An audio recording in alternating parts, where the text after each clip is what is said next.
मुर्शिदाबाद, ये नाम सुनते ही इतिहास की खुशबू आती है। नवाबी अहाता, बगीचे, पुरानी हवेलियां और बंगाल की सांस्कृतिक विरासत। लेकिन आज वही मुर्शिदाबाद हिंसा की गंध से भरा पड़ा है।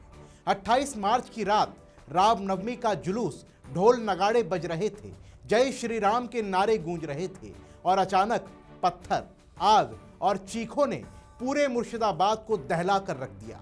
जिसके बाद एक बार फिर वही सवाल उठ खड़ा हुआ जो बंगाल में बार बार उठता है, लेकिन कभी सही जवाब नहीं मिलता। आखिर ये बार बार क्यों होता है? क्या ये सिर्फ एक दंगा है या किसी बड़ी साजिश का एक हिस्सा?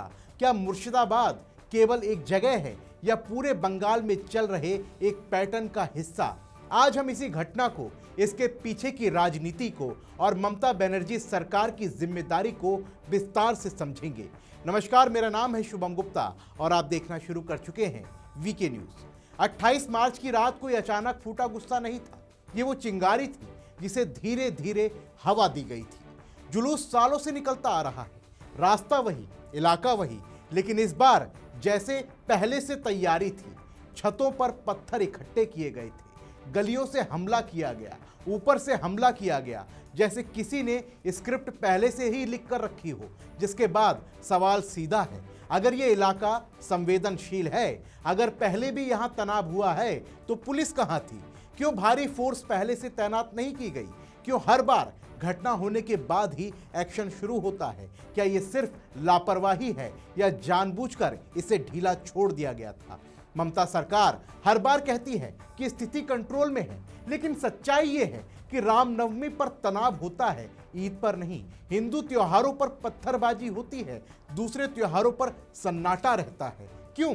क्या अचानक लोगों की भावनाएं बदल गई हैं या किसी ने जानबूझकर माहौल को इतना नाजुक बना दिया है कि छोटी चिंगारी भी आग बना दे?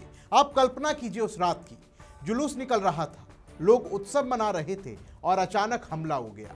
पत्थर इकट्ठे करने में समय लगता है, जगह चुनने में समय लगता है, टाइमिंग सेट करने में समय लगता है।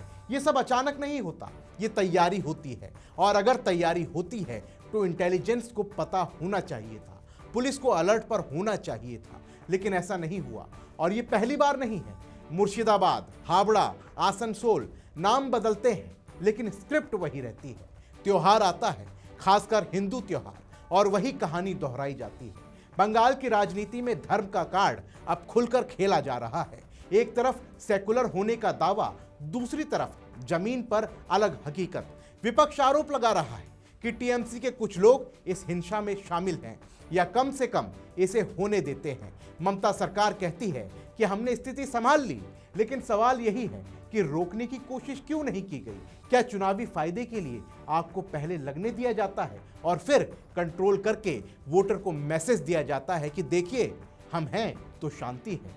बंगाल चुनाव में अब सिर्फ विकास या कानून व्यवस्था का मुद्दा नहीं रह गया है, ये हिंदू मुस्लिम के नाम पर लड़ा जा रहा है या इनसाइडर आउटसाइडर का पुराना खेल फिर से चल रहा है।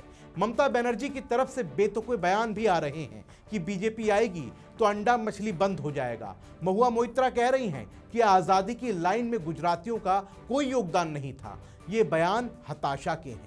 जब एंटी इनकम्बेंसी बहुत तेज हो जाती है, जब विकास के सवाल, घोटाले के आरोप और एसआईआर से वोटर लिस्ट साफ होने का डर सताने लगता है, तब ऐसे बयान आते हैं।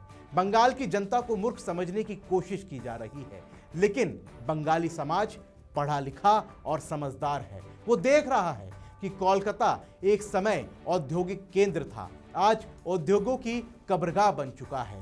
बंगाली युवा नौकरी के लिए दूसरे राज्यों में भाग रहे हैं। मुर्शिदाबाद की हिंसा में सबसे दुखद बात यह है कि आम आदमी मोहरा बन रहा है, उसकी दुकान जल रही है, घर टूट रहे हैं, बच्चे डर रहे हैं, नेता बयान दे रहे हैं, मुआवजे का वादा कर रहे हैं, लेकिन असली संरक्षण कहाँ है?